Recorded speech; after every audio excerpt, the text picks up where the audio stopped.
Buenas noches, saludos a todos. Bienvenidos al ciclo de conferencias Reminiscencias del Acre. Este es un ciclo que lo venimos haciendo desde el mes de junio y durante el transcurso de este mes se lleva a cabo los días lunes y jueves a las 8 de la noche y lo transmitimos a través de las páginas de los grupos de Facebook Guerra del Acre y también el grupo de Facebook La Guerra del Acre y la campaña de Manorí. Esta noche nos acompaña el profesor Eric Portillo con el tema La campaña del Manuripi y como siempre los organizadores Mauricio Catorla, Juan Alberto Quirós y quien les habla, Diego Rojas. Entonces, adelante Mauricio, te cedo la palabra para que presentes a nuestro invitado como corresponde. Muchas gracias, Diego. Un agradecimiento especial a toda la gente que se va conectando. Cada semana, en realidad, lo estamos haciendo los lunes y los días jueves, presentando justamente este ciclo de conferencias que, como alguna vez lo dijeron, es la primera vez que se está hablando del tema de la guerra del Acre. Y en esta ocasión vamos a tener oportunidad de compartir una excelente presentación que está vinculado al tema de la guerra del Acre. Y nos referimos justamente a la campaña del Manuripi, una campaña completamente desconocida, una campaña que de repente ha pasado por alto en todos los libros de historia y que no se conoce en realidad de aquel enfrentamiento que ha tenido Bolivia con el Perú después, casi de inmediato a la guerra del Acre. Y para ello justamente vamos a tener de expositor a una persona que en realidad le hemos conocido también en las redes sociales. Él es el administrador de la página La Guerra del Acre y la campaña del Manuripi. Es una página colega con la que estamos haciendo justamente estas transmisiones y nos referimos precisamente al profesor Eric Portillo Ramos. El profesor Eric en realidad es profesor de matemáticas. Es algo interesante por el proceso que estamos llevando a nivel de historia, pero en realidad Eric nos decía, ¿no? No tiene mucho que ver con historia, pero sí tiene que ver mucho con historia, porque el pensamiento lógico nos permite justamente acercarnos a través justamente del método científico de sacar conclusiones de manera lógica ciertos acontecimientos interesantes. De esa manera, justamente Eric Portillo se ha acercado a la investigación en este campo en particular de lo que ha sido la campaña del Manuripi. Y obviamente orientado al tema académico. El profesor Eric Portillo es investigador en realidad en la historia nacional, en acciones poco conocidas como la que vamos a ver en esta oportunidad, y además él se califica también como un revisionista pseudocientífico, aunque en realidad por el conocimiento en matemáticas yo puedo decir que realmente es un revisionista científico. Así que dejo con ustedes a todo el auditorio, justamente con el profesor Portillo, para esta conferencia realmente muy interesante. Adelante, Eric, tienes el auditorio a tu disposición. Gracias, Maurice. Gracias, Diego. Y bueno, voy a empezar la exposición y vamos a hacer primero una recapitulación de todo lo que se ha visto, ¿no? Algo resumido, ¿no? Para que entremos en contexto sobre el suceso de la campaña del Manuripi. Bien, puedes pasar, Maurice.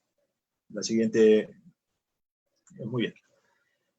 Entonces, estamos viendo ahora un mapa, el mapa del Perú y Bolivia de Mitchell de 1850. Esto es de una enciclopedia norteamericana, en la cual el Perú tiene una extensa geografía que va más allá de los territorios que ahora comprende, ¿no?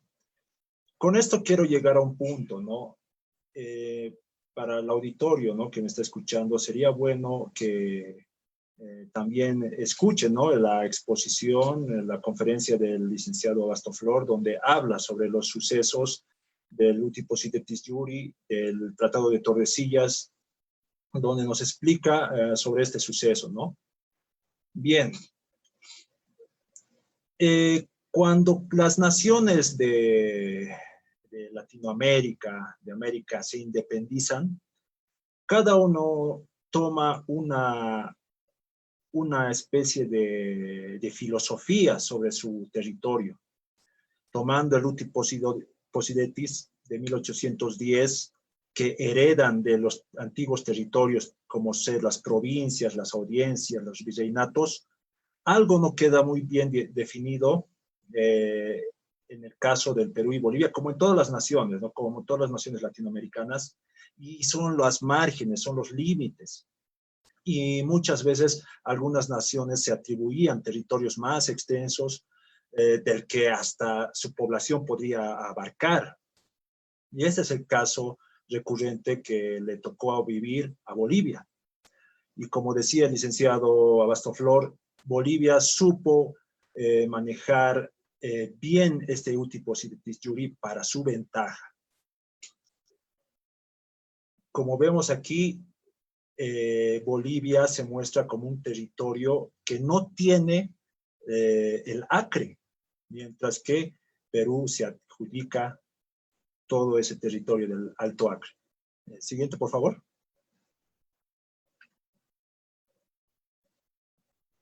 Muy bien. Aquí vemos otro mapa, ¿no? Ahora esta es la visión boliviana, que es de las posesiones territoriales del Alto y Bajo Perú. Esta es una visión boliviana formada por Eduardo Idiáquez, que es supuestamente el Uti Possidetis de 1810, que Bolivia maneja y que muchos lo vamos a ver ya en ciertas instituciones y todo sobre el mapa de las pérdidas territoriales. Como ven, aquí ya muestra un contraste con el del Perú, ¿verdad? Donde Bolivia absorbe todo el territorio del Acre y territorio peruano. Esto, bueno, esto no se puede comprender como una moda, ¿no? De aquel tiempo. Si bien cada nación tenía este nuevo nacimiento sin grandes logros más que la independencia, a diferencia de los países europeos donde cada nación europea tenía su historia bastante extensa, ¿no? Los países sudamericanos, latinoamericanos, solo veían su grandeza en su territorio. Y mientras más grande era su territorio, más grande era la nación. Esa era su perspectiva de ese tiempo. Bien, el siguiente, por favor. Bien. Aquí vamos a notar una cronología. Ya hemos visto el contraste de los mapas de Bolivia y de Perú según una perspectiva del siglo XIX. Ahora, la cronología que voy a hacer ahora es una que sucede después de la Guerra del Pacífico. El conflicto después de la guerra de 1979 y 1884, donde la visión de Bolivia y Perú cambia, donde lastimosamente fue terrible para las dos naciones.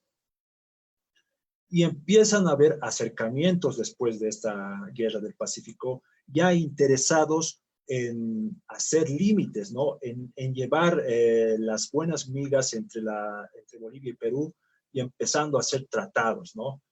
Uno de los tratados después de la Guerra del Pacífico es el Tratado del Valle Carrillo del 20 de abril de 1886, donde se habla acerca de realizar estudios sobre el territorio del Alto Acre, donde cada nación empezaría a realizar estudios, empezar a ver perspectivas de cómo sería trazado, pero sin que ninguno interviniera en el territorio del otro. Este tratado tal vez era el más amigable de todos porque querían empezar con el pie derecho, más o menos, Bolivia y Perú, y querían delimitar sus fronteras de manera que no afecte al interés ni del uno ni del otro. Esto pasa en 1886 y es en 1979 hasta 1912 cuando ocurre la fiebre del caucho. y empieza ya a existir ciertos intereses, hacia ese territorio. Y eso se ve en las naciones como Brasil, Bolivia, Perú, Colombia, Ecuador, hasta cierto punto Venezuela, que conformaban y tenían partes en el territorio del Amazonas. Esto era como una carrera, ¿no? En quién podría tener un territorio más extenso de esta zona del Amazonas, porque hasta ese momento los límites no estaban muy claros, que digamos.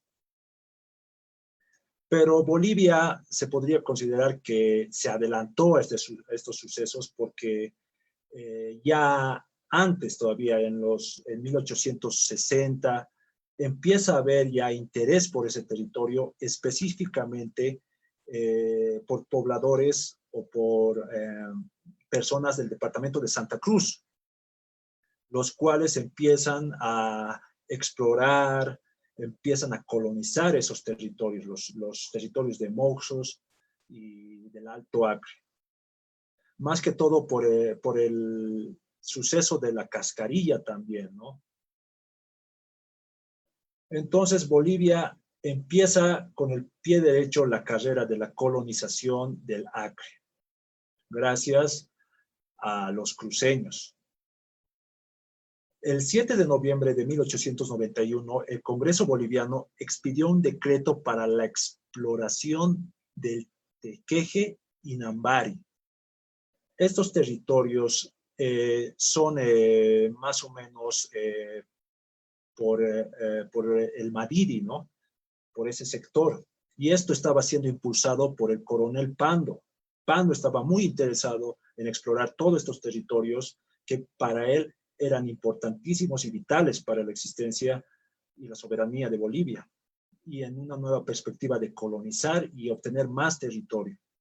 Ante tal situación, el Perú protesta y sostuvo que el Tequeje, Madidi constituían límites entre el Perú y Charcas, ¿no? Ellos igualmente tenían cédulas, tenían mapas diciendo que el verdadero límite que separaba las provincias del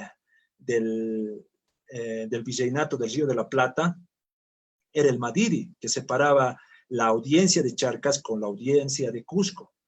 Ese límite era el Madidi, ¿no? Pero igualmente Bolivia, los bolivianos, el coronel Pando, se va a colonizar esos territorios, empieza a cartografiar toda esa zona. El 2 de octubre de 1896, Bolivia decretó establecer aduanas sobre el Madre de Dios, Alto Acre y Purus. Ante tal situación,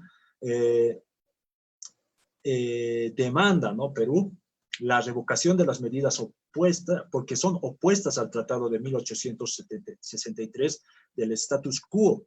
Este tratado era antes de la Guerra del Pacífico, en el cual, al no haber interés por ese territorio y no haber todavía ciertos límites razonables y era todo dudoso, empiezan a decir que hay un status quo, que nadie se mueva hasta que se obtengan estudios necesarios para empezar a ver ese límite. Y Bolivia estaba ya empezando a movilizarse, ¿no? Estaba empezando a colonizar el norte paceño, las tierras del Acre, ¿no? El Tratado Polar Gómez es otro acercamiento, y esto sucede en 1897, y este es un modus vivendi, ¿no?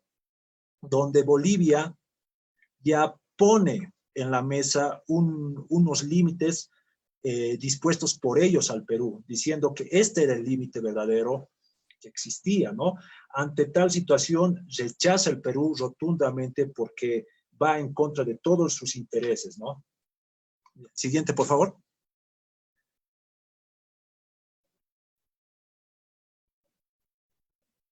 Bien. Las negociaciones de Riva Agüero Pinilla, de abril de 1898. Aquí Bolivia y Perú deciden hacer un arbitraje, ¿no? Un laudo arbitral, y que el árbitro de esta decisión del territorio, del que decidiría los límites entre Bolivia y Perú, sea un país externo, ¿no? Y en este caso escogen al rey de España, ¿no?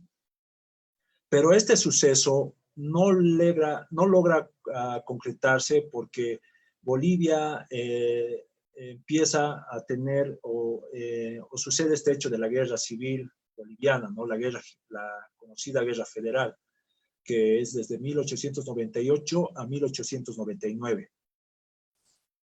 Luego, consecutivamente, Bolivia enfrenta la guerra del Acre en 1899, cuando crea la aduana de Puerto Alonso. Logrado en esta primera campaña de 1899 a 1901, con triunfo para Bolivia, apacigua el territorio. En paralelo, Perú estaba igualmente haciendo ya movimientos sobre esas tierras y funda el famoso Puerto Maldonado, el 10 de julio de 1902. Esto ya son las primeras aproximaciones del Perú hacia el territorio del Acre, ¿no? Y del Mariri. Bueno, no del Mariri, del Manuripi. Ocurre algo, ¿no? En este suceso, en estas fechas, que en septiembre de 1902, la Casa Suárez, representado por el ingeniero Luis Barnoux, y decenas de caucheros bolivianos entran a Puerto Maldonado, que ya había sido fundado, ¿no? Y empiezan a decir que ese territorio le pertenecía a Bolivia, que hay marcas, ¿no? Marcas de la Casa Suárez en los árboles de caucho, ¿no? Y que tenían que respetarlas, ¿no? Y la respuesta, ¿no? Del delegado peruano de Puerto Maldonado es que ese territorio no le pertenece a Bolivia, ese territorio desde hace mucho tiempo es territorio ya del Perú. El 6 de agosto de 1902, sucede la toma de la ciudad de Xapuri, ¿no? Con eso empieza la segunda campaña de 1902 a 1903. El Perú empieza también a incursionar más adelante, fundando el poblado de Iberia, ¿no? En 1903, por el cauchero también, Máximo Rodríguez, un español. Y esto es muy controversial, ¿no? Porque se dice que en esta región del Madre de Dios, del Manuripi, había barracas bolivianas, había barracas de Suárez, de la Casa Suárez, y eso eran como puntos fronterizos donde hasta ahí llegaban los bolivianos. Igualmente había barracas de Máximo Rodríguez, que era como un significado que hasta ahí llegaban los peruanos, ¿no? Al final empiezan a decir algunos diplomáticos que esta guerra es una guerra de caucheros, ¿no?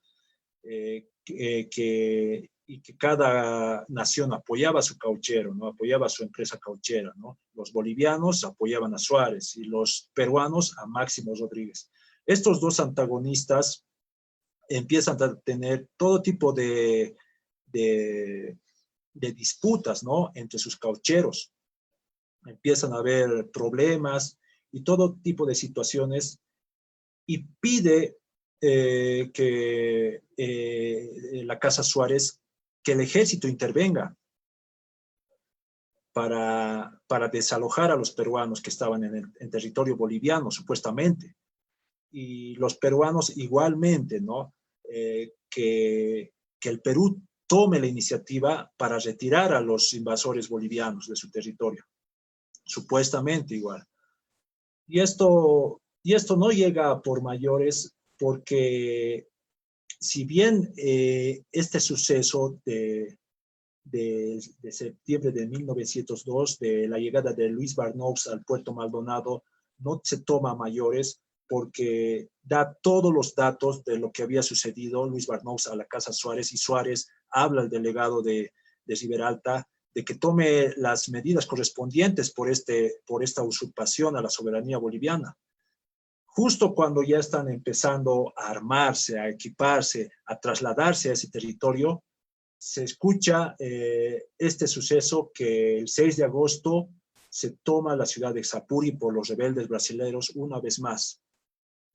y el ejército decide hacerle guerra más a los brasileros que a los peruanos, porque con los peruanos no había roces importantes, ¿no? Y más bien los brasileros habían actuado de una forma bastante traicionera al no respetar el tratado, ¿no? De no volverse a levantar. Bien, pasado estas situaciones, hay también incidentes de parte del Perú. Estos incidentes armados en la frontera peruano-ecuatoriana en 1903 y 1904. Estos sucesos también cambian el giro de su mirada hacia el norte del Perú, hacia las fronteras con el Ecuador. Y suceden hechos y acciones, como la de Angoteros en 1903 y Torres Causana en 1904, donde tropas ecuatorianas toman localidades peruanas, pero después son desalojadas por los peruanos, y en uno de esos sucesos capturan un cañón Krupp, y en ese cañón Krupp estaba inscrito o estaba colocado, estaba allí sellado, ¿no? La marca del ejército de Chile, por lo cual Perú denuncia internacionalmente de que Chile estaba asusando a los vecinos, que estaba incitando a Bolivia, a Brasil, a Colombia, a Ecuador contra el Perú. Seguramente porque también después de la guerra del Pacífico aún quedaba la cuestión de Tacna, si iba a quedar para Perú o se iba a quedar para Chile. Y estos sucesos son también importantes porque van a repercutir también en Bolivia. Ya en 1903 en Bolivia se firma el Tratado de Petrópolis, por lo cual Bolivia cede territorio supuestamente a cambio de un interés monetario, ¿no? Pero eso es otro tema, ¿no? Que vamos, que se ha visto y se va a ver después. Pasado este tratado de Petrópolis, la cuestión era que Bolivia y Brasil zanjan sus límites, ya definen sus límites, pero Bolivia ya no tenía ninguna deuda pendiente con el Perú en relación al Acre, y Brasil tendría que hacer ya los tratados, los oficios con el Perú sobre ese territorio, como vamos a ver más adelante. Igualmente denuncia el Perú sobre este suceso, donde no se le tomó en cuenta. Pasado esto, ¿no? Hay un tratado, esto que me estaba olvidando, los tratados de Osma Villazón del 30 de septiembre de 1902, y este es el laudo arbitral argentino. En 1902, Bolivia y Perú quieren zanjar de una vez el problema de los límites, de sus límites, del noroeste para Bolivia y del sureste para el Perú, y deciden conseguirse un arbitraje, y en este caso es el argentino. El laudo arbitral argentino duraría como unos 7 años hasta que lo publicaría, ¿no? En 1909. Siguiente, por favor.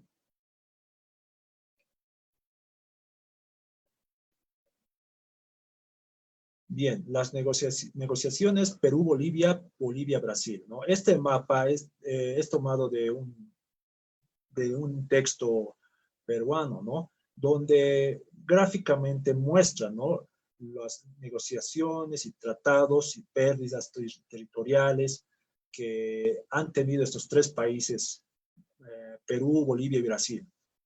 Como vemos, el color verde turquesa es el Brasil, y ese era supuestamente el territorio que abarcaba el virreinato del Perú, del cual Bolivia y Perú se adjudicaban ese territorio. Después, más abajo, vemos una línea recta, una línea oblicua segmentada, que va a ser que empieza, ¿no? Desde Villa Bella hasta el río Yabari, y ese va a ser el tratado Muñoz o el Tratado de Melgarejo, ¿no? Más conocido, donde donde ya la perspectiva es diferente, ¿no? Y ese territorio blanco ya queda, o ese territorio, ¿no? Que es color blanco ya queda para el Brasil. Entonces, todo ese color, ese territorio de color verde opaco, va a ser la pretensión, ¿no? Que va a tener Bolivia, que va a tener el Perú. Eso estaba en disputa. El Perú arguía que su territorio le pertenecía hasta donde podemos ver todo ese verde opaco, y se va hacia abajo siguiendo las líneas segmentadas por el río Madidi, pasando hasta el río Mamoré y llegando a Litenes. Y eso ya eran territorios netamente bolivianos. Ahí estaba Riberalta, ahí estaba Puerto Rico, ahí estaba Guayaramerín, ¿no? Territorios netamente bolivianos, ¿no? Y del otro lado, Bolivia igualmente decía, ¿no? Que todo ese territorio le pertenecía también, y que su frontera con el Perú pasaba por los ríos Urubamba, el río Yabari, hasta el río Tambopata, ¿no? Inambari. Entonces, al no llegar a un consenso o un acuerdo, llaman al laudo arbitral argentino, y el laudo arbitral argentino va a ser una decisión salomónica. Va a partir en dos el territorio, y el territorio que ahorita vemos en el mapa, que es una línea segmentada roja, que vemos que desde que empieza, ¿no? En las cordilleras, baja por el río Het hasta encontrarse con el río Manuripi, y del río Manuripi va corriente abajo hasta encontrarse con la boca del río Toromonas. Una vez en el río Toromonas, traza una línea segmentada hasta el grado 69 latitud sur, para encontrarse con el río Tahuamano. Una vez en ese punto, sigue en línea recta hasta encontrarse con un nuevo país, ¿no? Con una nueva línea demarcada. Ese era el laudo arbitral argentino, muy desfavorable para Bolivia, porque ya existían barracas y fortines bolivianos en esa sección que pasa al lado derecho de esa línea roja, ¿no? Y también vemos una línea segmentada azul, y esa línea segmentada azul es el Tratado de Petrópolis, en el cual va hasta el grado 11 y grado 73 latitud sur, hasta donde encuentre una frontera con el Perú. Y del grado 11 partía en línea oblicua para encontrarse con el río Yabari. Bien, hablando de este laudo arbitral argentino muy desfavorable para Bolivia, empiezan a haber repercusiones. Siguiente, por favor.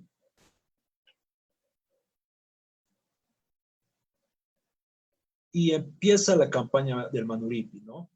Entonces sucede lo siguiente: el laudo argentino del 9 de julio de 1909, por el que Figueroa Alcorta, sin atenerse a las pruebas en favor de la tesis boliviana, falló salomónicamente dividiendo el territorio entre Bolivia y Perú. Conocido el resultado, el gobierno boliviano rechaza el laudo y se agita la opinión popular, sobreviniendo manifestaciones hostiles a la Argentina y al Perú, situación sumamente vidriosa que heredó de Montes el presidente Eliodoro Villazón. La violencia de las manifestaciones bolivianas provoca la ruptura de relaciones diplomáticas que hacía inminente el estallido de una guerra de Perú y Argentina contra Bolivia. Entonces, hay todo tipo de manifestaciones, ¿no? En La Paz, y hay intervenciones, ¿no? Hacia las embajadas de Perú y Argentina, ¿no? Y Argentina rompe relaciones con Bolivia desde ese momento, y bueno, no sé cuándo vuelven a recuperarlas, ¿no? Pero hasta ese momento estaba sumamente peligroso la visión que Bolivia tenías entre Perú y Argentina. Causa de esto, aparece o sucede el tratado Polo Bustamante entre Perú y Bolivia. Bolivia y Perú deciden entenderse entre ellos y surge este tratado. Convino una rectificación de fronteras conforme al protocolo del 17 de septiembre de 1909, ¿no? Y este territorio o este protocolo de rectificación de fronteras va a ser el que ahora es la actual frontera entre Bolivia y Argentina. Pero esta tesis, ¿no? Porque hay una tesis boliviana, una tesis peruana y el laudo arbitral argentino muy desfavorable para Bolivia, porque de todo ese territorio de aproximadamente 6.432 leguas cuadradas, el 3.322 leguas cuadradas lo adjudican al Perú y a Bolivia solamente 3.110 leguas cuadradas. Entonces la protesta es total, ¿no?, de los bolivianos. Y mientras sucede estas acciones diplomáticas en 1909, ya en 1910 ocurre algo, ¿no? Siguiente, por favor. Las guarniciones, ¿no? La situación de las guarniciones bolivianas, ¿no?, en este territorio del Manuripi, de las colonias, ¿no?, donde es ahora el actual territorio o el actual departamento de Pando, tiene lo siguiente, ¿no? El Fortín Jet contaba con una guarnición, un jefe, 2 oficiales y 25 soldados, ¿no? O sea, ya había fortines en ese territorio bolivianos. El Fortín Avaroa contaba con una guarnición de un jefe, el capitán Lino Echavarría y 14 soldados. La población de Cobija, ¿no? Existía una guarnición de 150 hombres con varios oficiales y Riberalta contaba con algunos jefes, oficiales y un centenar de soldados, ¿no? No había llegado todavía este tratado de rectificación de fronteras, por lo que cada nación estaba ya en un puesto de comando, ¿no?, en un puesto de campaña, para si algún ejército quisiera sobrepasar al otro, el otro pueda reaccionar. Bien, siguiente, por favor.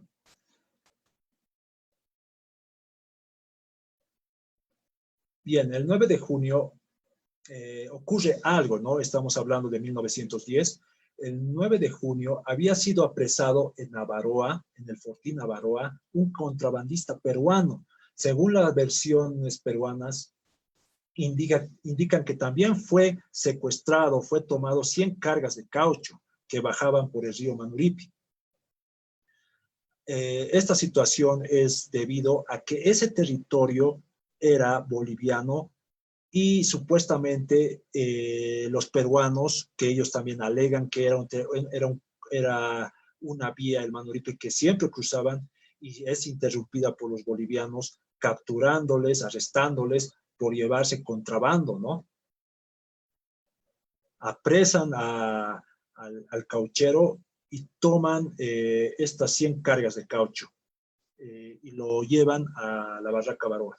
El 21 de junio se presentaba en el fortín el señor Nicolás Dulanto, con 25 hombres reclamando la libertad del preso. Este Nicolás Dulanto era un señor que era empleado de esta casa de Máximo Rodríguez, de este español, que era el encargado de los peruanos para explotar este caucho. Entonces, este señor Dulanto va con 25 hombres a reclamar la libertad del preso y obviamente para que se devuelva las 100 cargas de caucho, pero ante la negativa del capitán Echevarría, Dulanto ataca la barraca en la noche al grito de "Arriba muchachos, viva el Perú", matando al cabo de guardia. Los bolivianos repelieron a los atacantes que tuvieron que huir. En este suceso, la baja considerable es la muerte del mismo Nicolás Dulanto, ¿no? Y tal situación es reportada, ¿no?, a Puerto Maldonado, sobre que los bolivianos estaban empezando a secuestrar y habían matado, ¿no?, habían asesinado, dicen, ¿no?, los peruanos, que no había un ataque, sino que había así un asesinato de parte de Lino Echavarría a Nicolás Dulanto, ¿no? O sea, cambian la información. El 22 de julio, los peruanos desembarcaron en la confluencia de los ríos Manuripi y Mejahuira, desde unas 20 canoas, 180 hombres, con 2 ametralladoras del Regimiento de Infantería número 5. El capitán Echeverría, que había sido herido en un brazo, dio parte de todo lo ocurrido al jefe del GEAT, solicitándole al mismo tiempo que le enviase algunos refuerzos porque se veía amenazado por fuerzas peruanas concentradas en el arroyo Mejahuira y las que habían establecido un riguroso sitio sobre la barraca boliviana, ¿no? Entonces, desde ese momento ya Lino Echevarría pone en campaña a su guarnición. Va a pedir refuerzos al GEAT, pero el GEAT solo le manda víveres, no le manda hombres porque igualmente eran pocos. Y con esa terrible situación tiene que realizar la defensa y cava trincheras, pone puestos de comando en todo el sector del que sería la Barraca Baroa, ahora Fortina Baroa. El siguiente, por favor. Bien, aquí vamos a ver el armamento, dando un pause a los sucesos, para ver cómo estaba armado las guarniciones bolivianas y peruanas. Bolivia tenía el clásico Winchester 41, que esto lo tenía la mayoría de los caucheros civiles, pobladores de la región. Tenía también el Mauser boliviano modelo argentino de 1891 y tenía el Mannlicher de modelo 1895. Estos rifles ya eran con un mecanismo de hebilla y de retrocarga ya modernos, ¿no?, para ese tiempo, comparados con los de avancarga. El Perú, en contraste, tenía una ametralladora Maxim. Esta ametralladora Maxim MG-08 1896 va a tener ciertos defectos de fabricación, porque después de ciertos tiros, el mecanismo empieza a fallar y la misma ametralladora su mecanismo empieza ya a disparar tiro por tiro, ya no como una ametralladora, sino como un rifle común. También contaba el Perú con el Mauser modelo argentino 1891, muy parecido al modelo boliviano. También el Mauser modelo peruano de 1909. Este es el famoso Mauser de 1909 que consideran los peruanos y muchos especialistas como el mejor fusil del mundo por su precisión y que también patea bastante fuerte. Y también vemos el Mannlicher modelo 1895, ¿no?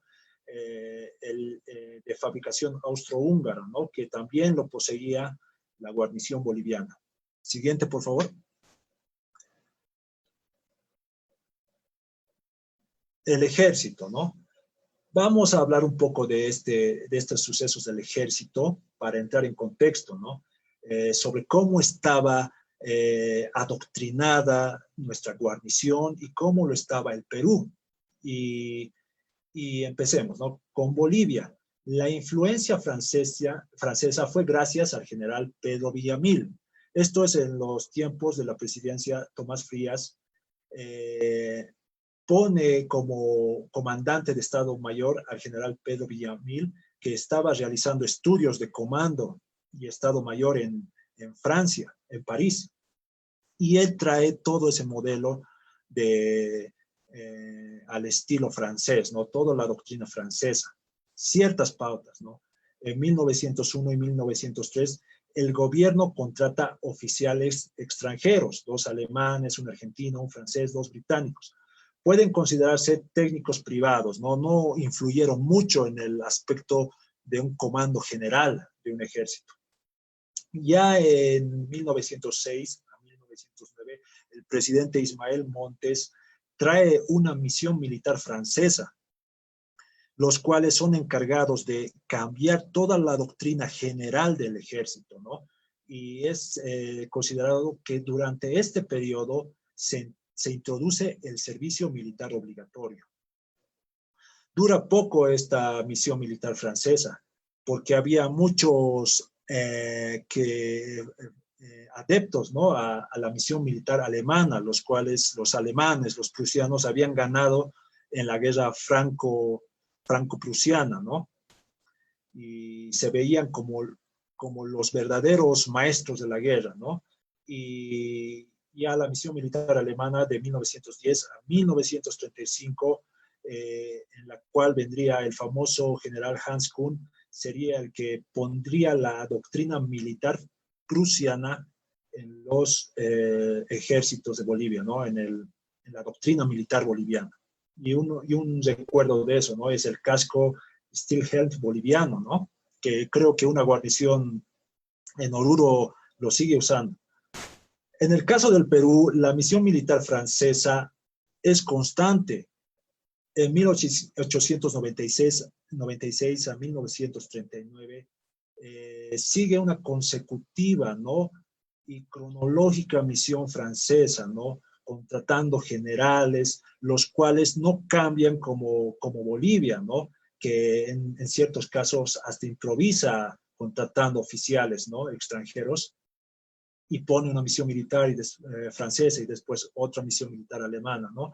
El Perú podría decirse que es el único país de Sudamérica que mantiene su doctrina militar francesa, ¿no?, la influencia francesa hasta 1939, ya cuando empieza la Segunda Guerra Mundial, ¿no?, a principios de la Segunda Guerra Mundial. Y un recuerdo de eso es el famoso casco Adrián peruano, ¿no?, que lo utiliza en la guerra de 1941 con Colombia.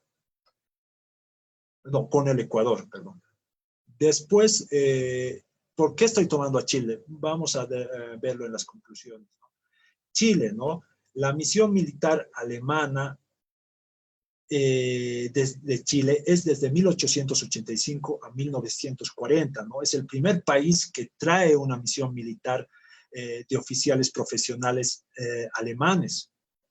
Y ellos podrían gloriarse, ¿no?, en que son el primer país que desde 1900 introduce el servicio militar obligatorio. Chile se convierte en un delegado de Alemania para ampliar su influencia en América Latina, enviando misiones militares chilenas a Paraguay, a Ecuador, a Colombia y El Salvador. O sea que Alemania ve en Chile como una especie de embajada para sus misiones militares, ¿no?, para tener influencia prusiana en el territorio o en el continente americano. Es por tal motivo que Chile va a mandar una misión militar al Ecuador, los cuales son, según los peruanos, los que adoctrinan contra el Perú. O sea que Chile hace tratativas, lleva armamento para que le declare o al menos hostigue territorios peruanos. Y ahí vemos, ¿no?, el famoso Stilhelm chileno. Siguiente, por favor. Bien, aquí vemos los uniformes bolivianos que son desde 1891 y 1913, los cuales, a lo que he podido rescatar, más que todo de páginas gratuitas de internet, de imágenes gratuitas, son estas, ¿no?, que tienen una neta, una completa influencia francesa, ¿no? Y esto es interesante, ¿no?, porque ahí muestra a los soldados que no cambian de uniforme, ¿no?, desde 1891 hasta 1913, ¿no? Y hay una imagen, ¿no?, también que tomo de una página del ejército boliviano, de uniformes de Bolivia, donde muestra, ¿no?, que los soldados primero de línea independencia, al llegar al trópico, cambian sus tradicionales uniformes amarillos con ropa blanca, ¿no? Siguiente, por favor.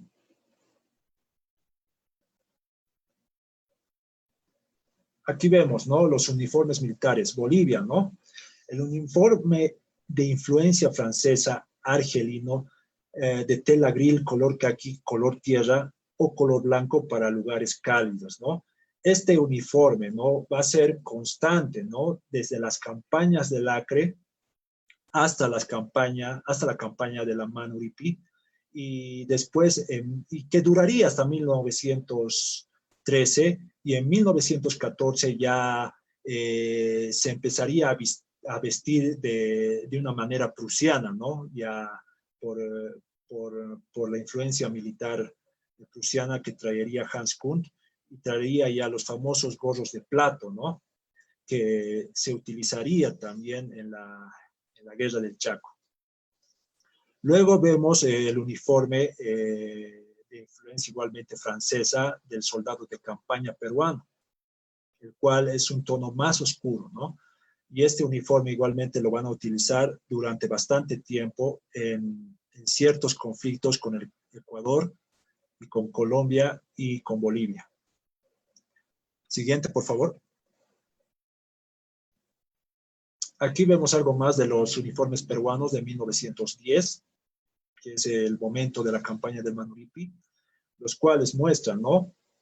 Soldados que más profesionales, con un equipo de campamento específico, y que igual llevan estos conocidos kepis argelinos, ¿no? Con esa tela que va atrás, ¿no? Para el tapanucas conocido, ¿no? Que igualmente Bolivia lo va a utilizar. Siguiente, por favor. Bien, entonces, en agosto de 1900, este es para corregir, ¿no? En 1910, en agosto de 1910, comandantes de la guarnición Madre de Dios arribaron al Jeat y a Baroa, oficiales peruanos Febres y Santibáñez, con un pliego intimidatorio para que fuesen desocupados ambos fortines por el laudo arbitral. Ya había pasado los sucesos del fortín Avaroa, donde muere Dulanto, y Bolivia resiste la primera cometida peruana, y manda una comisión, ¿no? La guarnición del Madre de Dios, a Baroa y a Puerto Head, que eran los fortines más importantes de esa región hasta el momento. A lo cual ambos jefes militares remitieron la correspondiente parte al delegado que se encontraba en Ciberalta. El delegado ordenó al comandante del JEAT desocupe el fortín situándolo en otro punto próximo. Al capitán Echeverría no se le envió ninguna orden. Y esto es también para investigar, ¿no? ¿Por qué el delegado de Ciberalta, de Territorio de Colonias, no dio alguna orden, ¿no? Alguna orden a la barraca, al fortín Avaroa, al capitán Lino Echeverría, para que desocupe o defienda? Y si defendiera, al menos mandarle, ¿no? Provisiones, tropa de refuerzo, ¿no? En el caso de Puerto Head, no se hace problemas y se retira orillas más abajo, siguiendo el trayecto del río Madre de Dios. Siguiente, por favor. Bien, el 4 de septiembre de 1900, igual esto es para corregir, 1910, uno de los centinelas bolivianos de Avaroa vio que una facción peruana de 10 hombres armados cruzaba el bosque por la margen izquierda del río, posiblemente con la intención de cortar la retirada a los bolivianos, ¿no? De agosto pasamos al mes de septiembre, ¿no? Donde los peruanos, ¿no? Empiezan a buscar caminos, ¿no? Quebrachos, quebradas, para salir a la barraca Illiampi. Y esto lo entienden los bolivianos como un movimiento estratégico para rodear al fortín Avaroa. Y en caso de un ataque, Avaroa tendrían que huir a la siguiente barraca, que es el Yampu, pero ya serían tomados, ¿no? Encarcelados por estos peruanos que ya estaban dirigiéndose más adelante, ¿no? Hacia la barraca Yampu. Entonces, el capitán Echeverría, enterado de esto, resolvió hacer un reconocimiento y, acompañado de 5 soldados, sorprendió a los peruanos en monte que exploraban en dirección a Yampu. Se capturó un cabo y 6 soldados. Pocas horas después se presentaba el sargento Cela con un oficio para el capitán Echeverría de parte del capitán Febres, jefe de la guarnición peruana, donde se insta a desocupar el fortín y devolver a los prisioneros. Caso contrario, atacaría con los 150 hombres que disponía, ¿no? Entonces la situación ya se estaba poniendo bastante tensa. Y ante esta situación, el capitán Cela manda una carta, ¿no? Un oficio de parte de Febres, donde le indica, ¿no? Le insta para que se retire de esta barraca, y que si no se retirara y no devolviera a los soldados tomados prisioneros, el único responsable de lo que iba a ocurrir sería Lino Echeverría, ¿no? Por su negativa. Y, y, y esto lo ve Echeverría y reúne a sus soldados, ¿no? Y después de leerles el anterior oficio, les dijo, ¿no? Y esto permítame leerlo. Les dice así, ¿no? Les arenga a sus soldados diciendo: hijos, la patria nos ha enviado a estos lugares a defender su integridad territorial. Ella nos ha confiado las armas y nuestros jefes nos han mandado aquí como a centinelas avanzados para velar por su seguridad. Nosotros debemos cumplir estrictamente con nuestro deber. Como ven ustedes, el enemigo nos amenaza con el número mayor de sus tropas, que en realidad son 10 contra 1, fuera de que están bien municionados y provistos de ametralladoras. Nosotros estamos en malas condiciones, pero eso no importa. La historia de nuestra patria nos enseña que desde la independencia los bolivianos han luchado siempre 1 contra 3, que jamás han contado el número de sus enemigos mientras dispongamos de ese poco de balas y exista uno solo de nosotros. Debemos permanecer en nuestros puestos de avanzada, que la suerte que nos ha señalado. Decidme ahora, hijos, ¿nos retiramos del fortín o nos quedamos? Los soldados, enardecidos por la sencilla proclama, contestaron todos a una sola voz: nos quedamos, mi capitán. Echeverría ordenó entonces a las trincheras, cada cual a ocupar sus puestos. Luego llamó al sargento Cejas y le dicta el siguiente oficio. Bueno, en este oficio, Echeverría le responde, ¿no?, a Febres diciendo que era el deber de él como soldado no retirarse, porque no había llegado ningún tipo de oficio diciendo que se retiren, que él mantendría su puesto y hasta agotar el último cartucho, y que Febres le había ofrecido transporte para que se retirara río más abajo, a lo cual Echeverría le dice: ya veremos quién necesita de ellas. Sin otro particular, me suscribo a usted atento, ¿no? Entonces, Lino Echeverría estaba completamente decidido a defender ese territorio, a esa misión que le habían permitido lograr, ¿no? Y esto es bastante interesante, ¿no? Porque es como si desde los tiempos de Avaroa, nuestro máximo héroe nacional, hubiera inspirado para que esta barraca Avaroa tenga el mismo resultado de un sacrificio consumado de un héroe que tendría que tener Bolivia. Empieza el combate, ¿no? Este suceso ocurre el 4 de septiembre. Al día siguiente, por favor. El 5 de septiembre, ¿no? los peruanos habían dispuesto el ataque al Fortín Avaroa, ¿no? Vamos a hablar un poco de la biografía de Lino Echeverría, ¿no? Nació en Chuquisaca, él es chuquisaqueño, el año de 1884. Estudió en el Colegio Militar de Sucre, el colegio militar que en esos tiempos se encontraba en la ciudad de Sucre, ¿no? Y era el prestigioso oficial del Batallón Independencia de los Amarillos. Una vez ascendió a capitán, marchó a la guarnición del noroeste. Eso es lo poco que he podido tomar de su bibliografía. No he encontrado nada más, pero sería interesante, ¿no? Si alguien tuviera, compartamos los datos de este héroe nacional.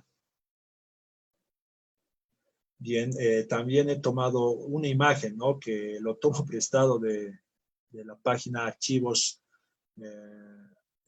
Historias de Bolivia, Archivos Históricos, donde muestra, ¿no? Un dibujo que se podría considerar la única imagen que tenemos de este valiente capitán.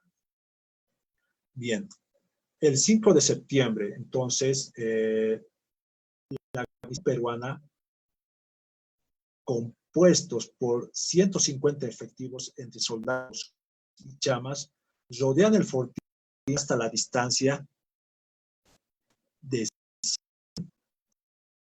a las 8 de la mañana empezó.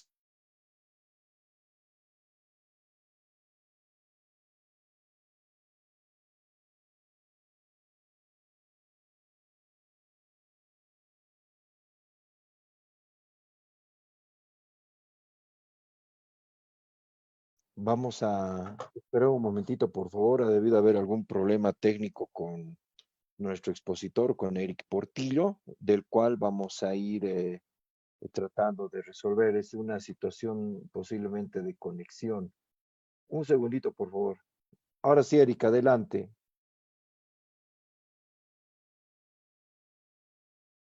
Adelante, Eric, tienes el micrófono apagado. Muy bien.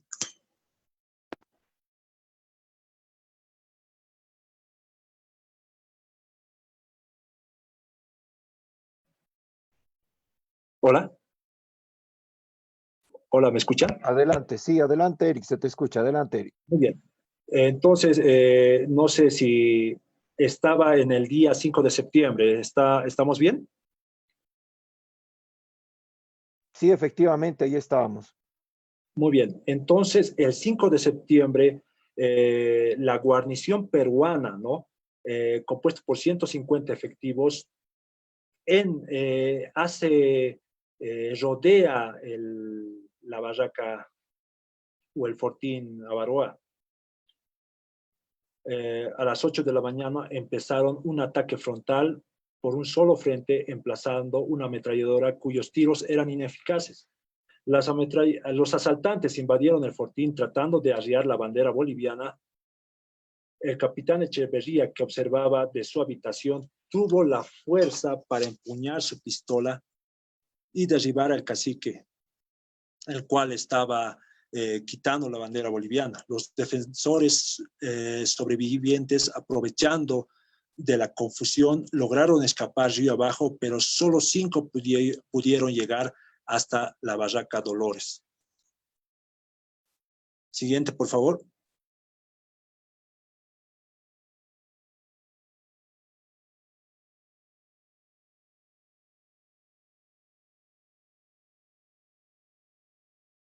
Muy bien.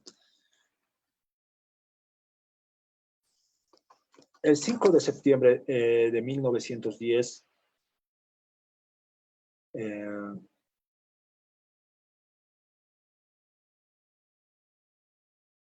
ya se consolida el ataque, ¿no? Y la captura del fortín Avaroa. Y ya la guarnición peruana empieza a dirigirse a la barraca Yampo. He podido tomar los nombres de la tropa que son el capitán Lina Echeverría, cabo Luis Alarcón, soldado Ávilas Bisote, sargento José María Cejas, Juan Choque, Cristóbal Peñarieta, Valentín Chambi, Cleto Subieta, sargento Rosendo Trino, enfermero Juan de Dios Prada, soldado Guillermo Poma, ¿no? Uno de los cuantos nombres que son gracias a que los peruanos, ¿no?, los enumeran, los ponen nombres, porque mientras muere Lino Echevarría, muchos salen hacia la barraca Yampu, muchos se pierden, otros son encontrados en otros sectores por los peruanos y son trasladados todos los prisioneros restantes hacia Puerto Maldonado. Y solamente cinco soldados llegan hasta la barraca Dolores, donde dan todo el informe de lo que había sucedido. Siguiente, por favor. Bien, esto es un punto bastante confuso que sucede, ¿no?, en ese transcurso. El 27 de julio se entera de los sucesos del Manuripi el delegado del territorio de Colonias, cuando se encontraba en Cobija. Se entera de los sucesos del 21 de junio y recién manda un oficio a Riberalta, donde estaba el Estado Mayor del Ejército, y llega este oficio el 15 de septiembre al teniente coronel Moisés Subirana. El teniente coronel Moisés Subirana parte ese mismo día con 20 hombres, marcha sobre Avaroa, tomando la ruta de río arriba del Madre de Dios. Pero el delegado de Cobija, el delegado del territorio, igualmente baja, ¿no?, hasta encontrarse en un punto y decide y insta para que vuelvan a Riberalta. No se entiende por qué ocurrió este suceso, pero vuelven a Riberalta y una vez ya anoticiados, informados de los sucesos, vuelven a partir hacia el Fortín Avaroa el 24 de septiembre. Y el 15 de octubre llegan a la barraca Chive. Del Chive siguen un trayecto ya por tierra, por la barraca Florida, hasta llegar a Dolores, donde se enteran recién que la barraca Avaroa ya había sido tomada. El efectivo que componía esta guarnición que se dirigía a barraca Avaroa estaba compuesta por el siguiente personal: el intendente señor Carlos Arana, el teniente coronel jefe del Estado Mayor Moisés Subirana, mayor Primo Matos, capitán Arturo Núñez del Prado, capitán José Antequera, el teniente José Manuel Oquendo, 30 soldados más 50 fusiles y 30 carabinas Malincher, 6.500 cartuchos, víveres y vestuarios suficientes para 3 meses. A esto también se plegaban muchos lugareños de la región, riberalteños, cobijeños, que igualmente servirían como guías y lucharían también por lo que ahora sería la reconquista de la barraca Illam. Siguiente, por favor. El 26 de septiembre, el intendente Calvo Arana, en compañía del capitán Núñez, pasan a la barraca Illampu, donde los peruanos se atrincheraron fuertemente para intimarle la desocupación de la barraca, a lo cual los peruanos pidieron un plazo de 20 días para evacuar, término que les fue concedido. Durante ese tiempo recibieron 2 ametralladoras Maxim con su munición.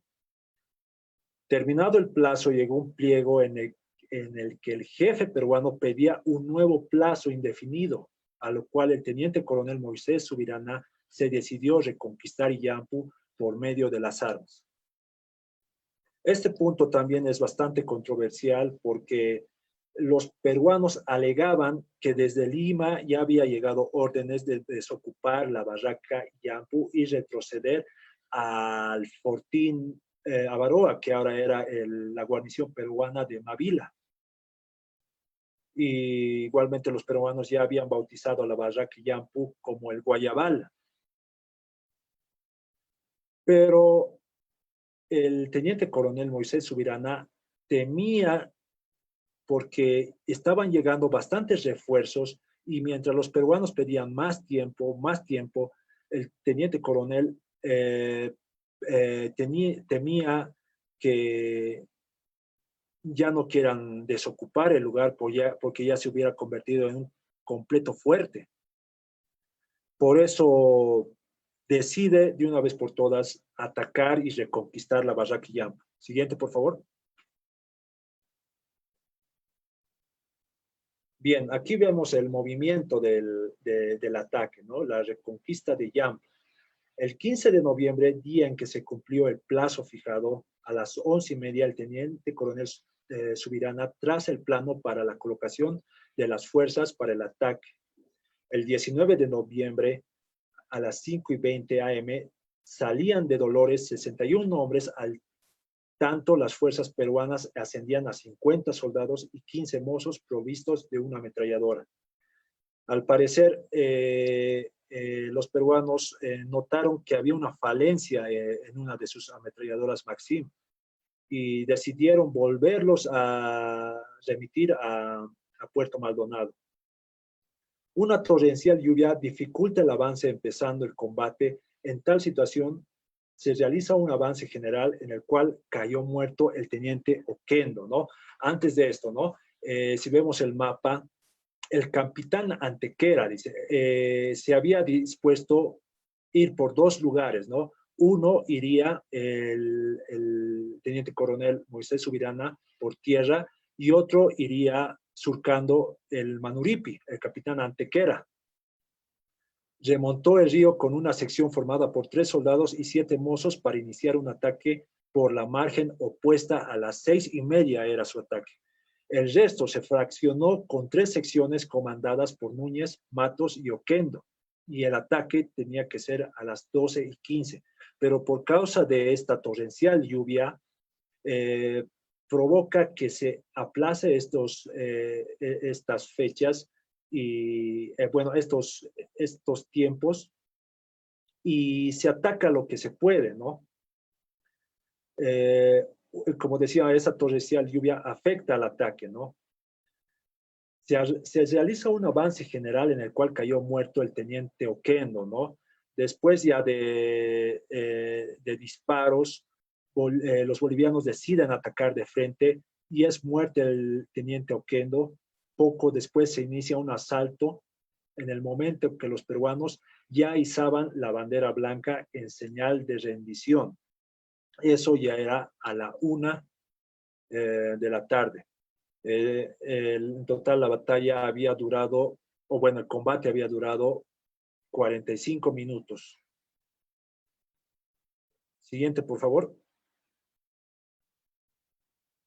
Así se logra la reconquista, ¿no?, de la barraca Yampu. Las bajas en el Yampu, ¿no? De Bolivia es un oficial muerto, Oquendo, y 2 soldados heridos. En el Perú es 2 oficiales muertos, un civil, 2 soldados. Heridos, 4 soldados. Prisioneros, un capitán, 2 oficiales, 17 soldados. Los demás huyeron al finalizar el combate. Se capturó 31 fusiles, una ametralladora Maxim, 8,000 cartuchos, una bandera, una espada de oficio de un oficial, víveres, herramientas y 7 canoas. Siguiente, por favor. Bien, la victoria en Illampu dio lugar para que triunfara la tesis boliviana de considerar Illampu, es decir, la barraca del Tratado de Rectificación de Fronteras del 17 de septiembre de 1909, no como un punto en la línea geodésica, y así la línea oblicua de nuestra frontera se hizo recta, ¿no? Aquí vemos en línea, una línea blanca en el mapa, Y esta era la línea del laudo argentino. Como les había explicado anteriormente, bajaba por el río Gerd, llegaba al río Madre de Dios, bajando hasta encontrarse con la desembocadura del río Toromonas. Del río Toromonas trazaba una línea oblicua hasta encontrarse con el Tawamanu en el paralelo 69 y luego seguía una línea recta hasta encontrarse con otra nación, ¿no? Colindante, con otra frontera de otro país, en ese caso Brasil. Ese tratado de rectificación que había sido en septiembre decía que tenía que cambiar, ¿no? Y que Illampu sería una referencia. Si Illampu pertenecía al Perú o le pertenecía a Bolivia. Y por esta acción realizada se había logrado triunfar la tesis boliviana, como indicaba, ¿no? Y si bien varias barracas se quedaron, ¿no? Del lado peruano, Palma Real, San Lorenzo, el mismo Fortín Avaroa, se quedó para nuestro territorio el Puerto Head, Chive, Florida y Yampu. Y así esta línea, ¿no? Esta línea que tenía que ser muy diferente a lo que vemos, cambia, ¿no? A lo que es actual, ¿no? Logrando un territorio importantísimo para Bolivia, porque en ese sector es donde hay bastante riqueza de flora y fauna, envidiable por muchos países, y yendo más adelante a nuestra actualidad, hay hasta ahora conflictos entre ya no caucheros, sino castañeros bolivianos y peruanos por este territorio. Bolivia con Perú han tratado de zanjar haciendo una carrera por crear hitos en las márgenes de este territorio, ¿no? Y eso es lo que Bolivia quería evitar. Bolivia quería que se utilicen ríos como fronteras y no solo una línea recta divisoria como lo estaba haciendo Argentina por su lado. Se logró tomar y se logró tener más territorio, ¿no? De este lado argentino. Y últimamente, ¿no? En 1900, si no me equivoco, 1979 había ocurrido, ¿no? En un sector cerca de la frontera, otro conflicto, ¿no? Donde los peruanos se habían asentado en territorios bolivianos y estaban empezando a talar árboles, ¿no? Enormes árboles, ¿no? Dejando territorios completamente desiertos, ¿no? Donde había bosques ya no quedaba, y solo quedaba pajonales, ¿no?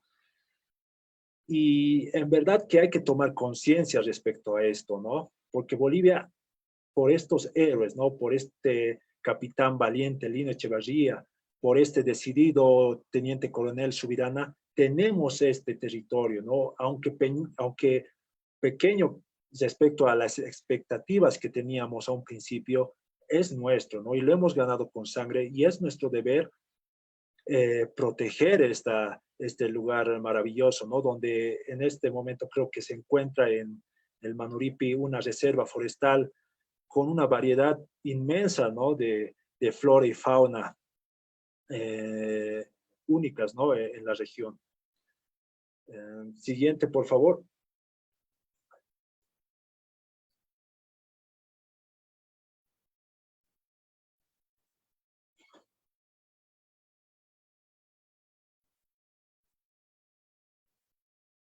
Bien. Reconocimientos y observaciones. Bolivia, a lo que he podido capturar en los decretos y en notas y esbozos del Congreso Nacional de 1926 y 1912, hace ciertos reconocimientos a estos dos héroes, ¿no? De los que he podido encontrar, ¿no? No sé si los demás beneméritos de la guarnición Avaroa y de la Barraca Illampu hayan tenido los reconocimientos, pero de los que he podido encontrar son por ejemplo, del del teniente coronel Moisés Subirana y del capitán Lino Echevarría. Por ejemplo, dice uno, Bolivia, ley 9 de septiembre de 1912. Eliodoro Villazón, presidente de la República de Bolivia, por cuanto el Congreso Nacional ha sancionado la siguiente ley. El Congreso Nacional decreta, artículo 1, se autoriza el Poder Ejecutivo para que mande efectuar la traslación de los restos del capitán Lino Echeverría de las márgenes del Manuripi a la capital Sucre, lugar de su nacimiento, los que serán entregados al honorable Consejo Municipal de ese departamento por el comisionado de gobierno. Eso es lo único que sabemos, que fue repatriado los restos del capitán Lino Echeverría y que ahora debe descansar sus restos en Sucre. Hay otro que dicta Bolivia, Congreso Nacional, Cámara de Senadores, 1926. Se encontró adentro, páginas 1072, queda negado la reconsideración a favor del coronel Moisés Subirana, bolivianos 4.680, reintegro que le corresponde por el premio otorgado a los que reconquistaron el Fortín y Yampa. En el anuario administrativo, página 86, se encontró adentro en la página 86, día 11, resolución suprema, pensión, acuérdese, a Berta C., viuda de Subirana, por fallecimiento de su esposo, teniente coronel Moisés Subirana, Bolivia, Ministerio, Colonización, La Paz, 2 de febrero de 1931. Redactor de la Honorable Cámara de Diputados, Sesiones Reservadas, volumen 4. Así es también la guarnición del Fortín y Yampu, el Manuripi, donde un puñado de hombres con don Moisés Subirana atajaron el avance peruano de aquella región. Dejemos ya estos recuerdos y vayamos a juzgar las obras del general. Hay otro punto también que habla, redactor de la Honorable Cámara de Diputados, Sesiones Reservadas, capítulo 80, yo creo. Párrafo 2, varios créditos. Crespo, secretario, da la lectura de la nómina siguiente a Emiliano Armanza en cancelación, bolivianos 492.32, a Flores Smith, página 345, a los herederos de Lino Echeverría, saldo, ¿no? Entonces, como vemos, fueron reconocidos en aquel tiempo, ¿no? El teniente coronel Moisés Subirana y los descendientes de Lino Echeverría. Pero en la actualidad yo creo que es necesario que se recuerde a estos héroes, ¿no? Y que se recuerde este suceso del Fortín y Yampu, donde se logró una victoria y una conquista importante para las armas bolivianas y para el acervo histórico nacional. Gracias.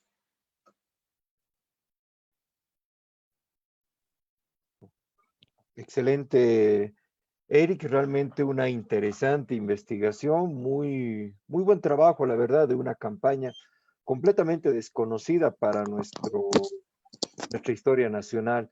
Y la verdad creo que hemos desempolvado dos héroes, por un lado el capitán Lino Echeverría, por otro lado también el tema del teniente coronel Subirana, y creo que es importante tratar de rememorar justamente este tipo de hechos.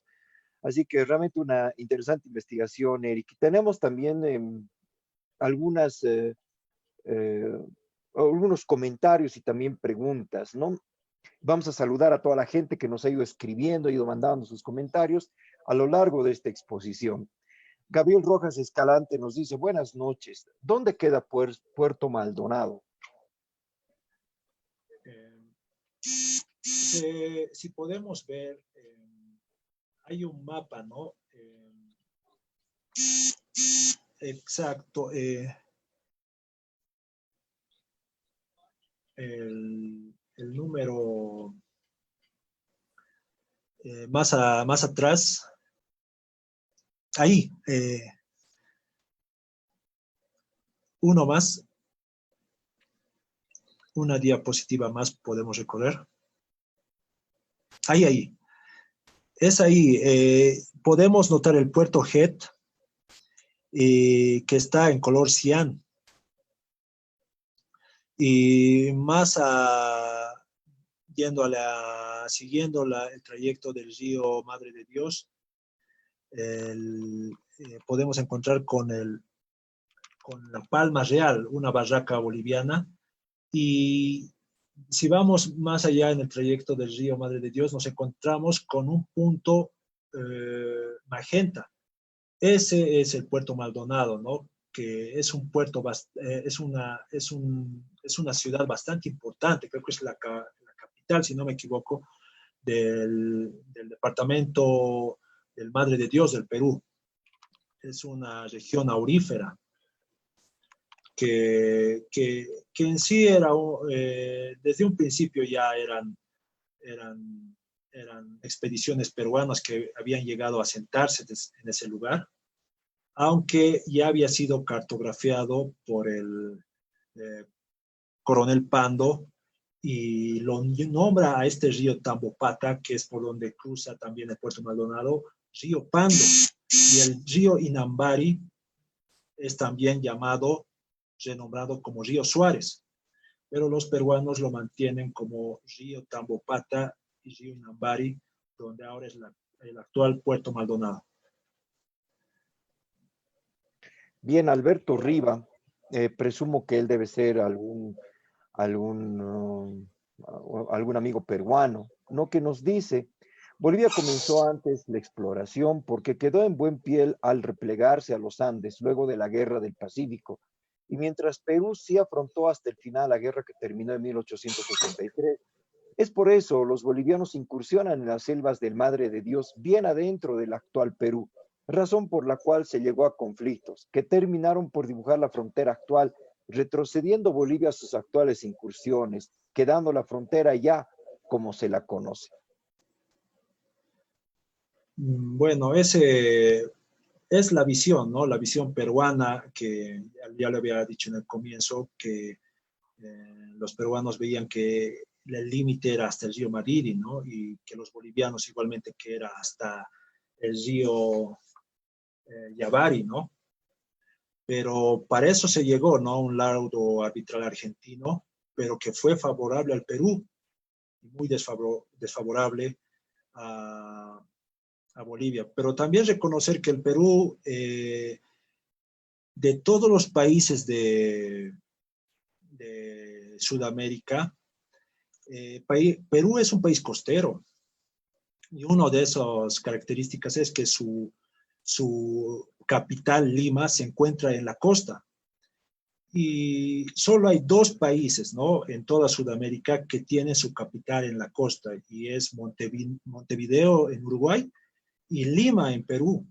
Por lo cual considero que el Perú no tenía mucho interés, ¿no? No tenía mucho interés en este aspecto de ver los confluentes del río Madre de Dios y por el Acre, porque ellos también tenían otra región del Putumayo que era bien explotada, ¿no? Por el caucho, ¿no? Y todos los peruanos de aquella década querían ir al Putumayo, ¿no? Donde la gente se volvía rica, ¿no? De la noche a la mañana. Y creo que Bolivia, al ser cercenada por Chile y no tener acceso, tuvo que buscar otras medidas por dónde salir, y una de estas era el Amazonas, por el río Mamoré, no, pero por el río Madera. Y es debido también a que estas incursiones realizadas primeramente por el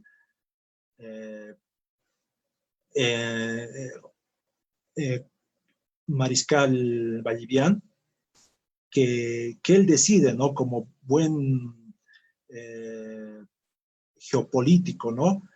Que se vaya a explorar la navegabilidad del Pilcomayo y la navegabilidad del río Madre de Dios de la Buná, ¿no? Desde ahí ya Bolivia empieza a tener interés por esta región del nororiente boliviano. Excelente. Adelante, Diego. Bueno, Jorge Abastoflor Rey, puesto también en este ciclo, dice, respondiendo a Alberto Riga, ahora resulta que todo en la historia de Perú se explica porque, según los peruanos, Bolivia los abandonó en la Guerra del Pacífico. Ya maduren. Su propio presidente los abandonó para llenarse de gloria en Lima y les salió mal. Además, los peruanos no nos querían a los bolivianos en su territorio. Rodrigo Rosa Lacerna dice, Bolivia nunca usó el Mannlicher modelo 1895.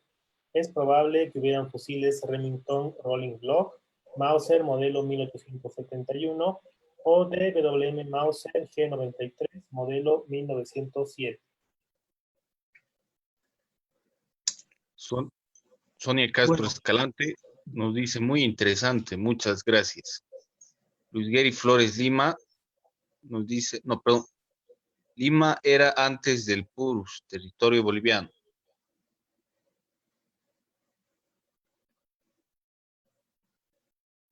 Estamos con Kenshin Ramos, que se ha acoplado a esta presentación, que nos dice, en verdad estoy siendo iluminado. Y la verdad todos en realidad estamos conociendo de esta campaña que realmente es muy interesante. Richard Flor, buenas noches, disculpen, ¿nos podría mostrar el mapa donde se ubicaba el Fortín Avaroa? Muchas gracias. Y creo que lo tenemos aquí, Eric, adelante. muy bien. Estamos ahorita en ese mapa y se encuentra en la mitad, ¿no? Ahí podemos ver un punto cian que dice Avaroa, que en la actualidad, si quieren verlo por Google Maps, por ejemplo, pueden escribir Mavila, que ahora es la región de Mavila, ¿no? Del Perú.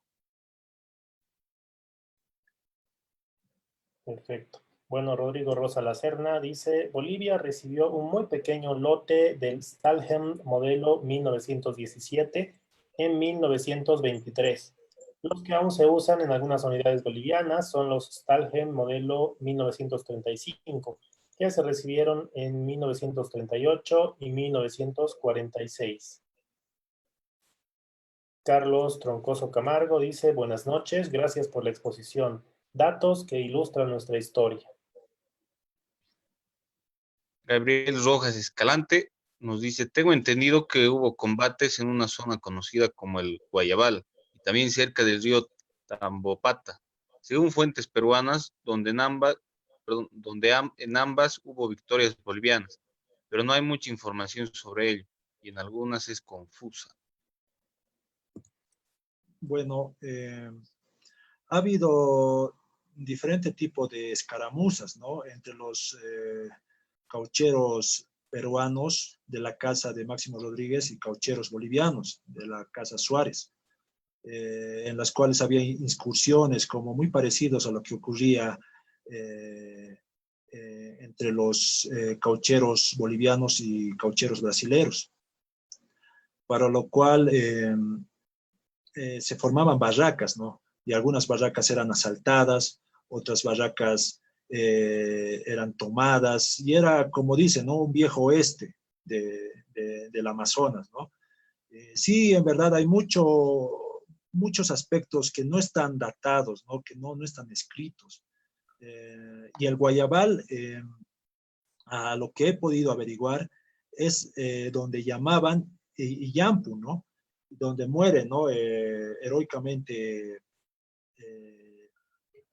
un teniente Acevedo, si no me equivoco, ¿no? Murió en Guayabal, indican, ¿no? Y es el Yampu, ¿no? Los peruanos lo llamaban el Guayabala y Yampu. Interesante. Genial. Carlos Troncoso Camargo nos dice, qué lamentable el abandono de autoridades y comandos a esa importante zona de nuestro país. Es más, hasta el día de hoy, ningún gobierno pudo construir una carretera apropiada a Estapando. Eso es verdad. Jorge Abastoflor Frey nuevamente nos escribe y nos dice, excelente exposición, Eric Portillo, un tema muy importante. Y Sonia Castro Escalante también nos dice, muy bien documentado. Felicidades, Eric, realmente un gran tema. Richard Flor Gracias. Richard Flor dice, respecto a los fortines, ¿cuál fue el alcance de la presencia boliviana en el Purus? ¿Cuál fue el punto más al noroeste que alcanzamos gracias? Buena exposición. Bueno, había bastantes incursiones, ¿no?, a la región y, el coronel Pando, ¿no?, había llegado hasta Tambopata, ¿no?, hasta lo que es ahora Puerto Maldonado, ¿no?, hasta, y más adentro, no tengo registro que haya llegado, pero sí de este famoso explorador que hasta hay una película, ¿no?, una película que se hizo en Perú, que es Fritz Carrel, el cual era amigo, ¿no?, un amigazo de Bacadíes, ¿no? Y este Fitzcarral adjudicaba territorios territorios que eran en el Purus, que eran supuestamente peruanos, a Bolivia, ¿no? Él mismo notificaba, estos territorios son bolivianos, con su amigo Bacadíes, con el cual viajaba, ¿no? Pero a llegar a una población en el Purus, no se llegó, ¿no? No se llegó a establecer ni una aduana que yo tenga entendido, ¿no? Pero sí bastantes exploraciones hacia el Purus, hacia la región del río Yavari, ¿no? Eso es lo que pude encontrar, ¿no?, de información. De acuerdo. Tenemos también a Jaime González que dice, excelente disertación. Lino Echeverría está enterrado en el cementerio de Sucre y también una calle, zona San Roque, lleva su nombre. Sí, que Uno yo ni sepa también, perdón, que yo sepa también hay una unidad militar en exacto, Trinidad, Trinidad, en su honor. así es. Peter Ferrell nos dice, excelente exposición, muchas felicidades. ¿Dónde está la tumba del teniente coronel Subirán? Bien, yo supongo, él era también de Sucre, a lo que tengo entendido, y, y yo creo que debe estar igualmente enterrado en Sucre. Tampoco he podido encontrar más registros, ¿no?, de los héroes también de aquel lugar, porque no solo participaron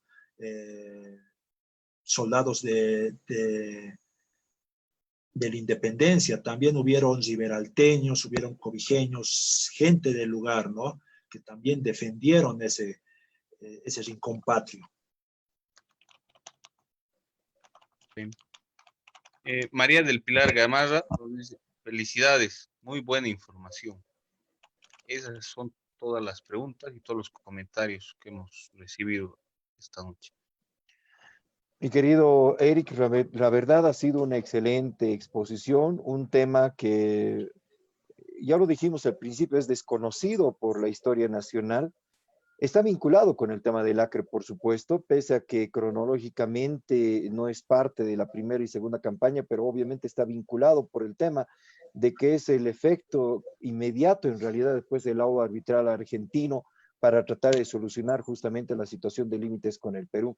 Por eso mismo creo que has hecho una excelente investigación.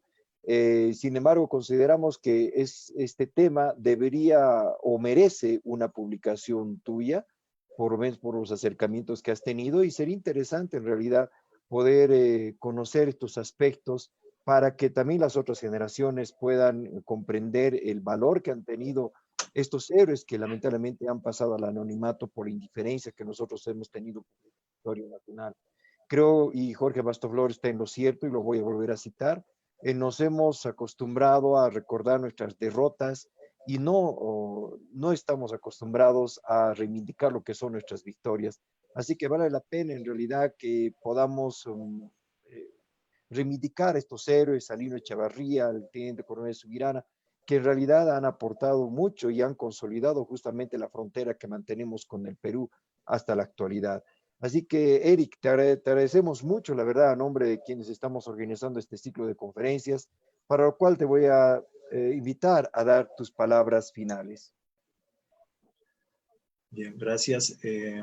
es importante, ¿no?, que los bolivianos, ya cerca de nuestro bicentenario, empecemos a cambiar de mentalidad. Ya hemos tenido 100 años, considero, victimizándonos, y ahora que se acerca ese bicentenario, cambiemos, ¿no? Otra perspectiva, ¿no? Utilicemos otra estrategia, otra doctrina. Y este es un reconocimiento también para estos valerosos bolivianos que se sacrificaron allí en el Fortín Avaroa, ¿no?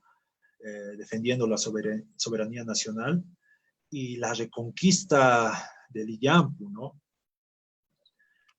Donde también fallecen y mueren por este territorio patrio. Sería importante e interesante que se tenga estos datos en los colegios, ¿no? Se utilicen, ¿no? Que esté en la malla curricular estos datos que son completamente desconocidos, pero que son de gran valía, ¿no?, para esta futura generación del Bicentenario. Y igual como en el Perú, por ejemplo, ¿no? En el Perú, en el lado Madre de Dios, hay recreaciones de la conquista del Fortín Avaroa. ¿Por qué no hacer lo mismo, ¿no? Con la reconquista del Fortín Illampu, ¿no? Sería un aspecto importante, ¿no? Para las autoridades de Pando, ¿no? Para revalorizar, ¿no?, la historia. En verdad que es difícil, ¿no?, dirigirse a Pando. Yo, la máxima proximidad que llegué es a Riberalta y a la localidad Las Piedras, en Pando. Tal vez una meta de mi vida es llegar hasta Cobija, pero para todos los bolivianos, ¿no?, empecemos a conocer nuestro país, ¿no? Empecemos a conocerlo, a buscarlo, a investigarlo, a ocuparlo, ¿no? De manera correcta también, ¿no? No de manera extractiva. Y así, en verdad, que recibiremos este bicentenario que viene de la mejor manera. Gracias. Eric, muchas gracias. Es una gran lección, la verdad, no solo de historia, sino también de cívica en el tema de poder encontrar justamente o encontrarnos en realidad en lo que es nuestro país. Efectivamente, las campañas de lo que ha sido en realidad el Manuripi, lo que ha sido la campaña del Acre o las campañas del Acre son campañas desconocidas, pero también tenemos el objetivo de poder recorrer toda esta región y poder también estar en los mismos lugares donde nuestros héroes han pisado con un tema de reivindicación histórica. Y ojalá, por ejemplo, las promociones en los siguientes años puedan hacer este tipo de visitas, más que visitar lugares turísticos, que sería interesante ver los lugares históricos como una gran alternativa.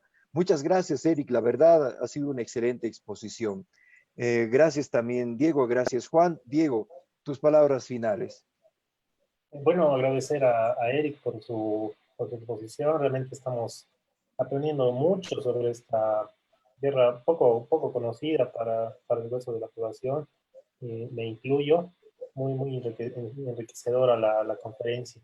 Y bueno, como siempre, agradecer a las personas, a los internautas que nos siguen cada lunes y jueves en este ciclo de conferencias, reminiscencias del acto.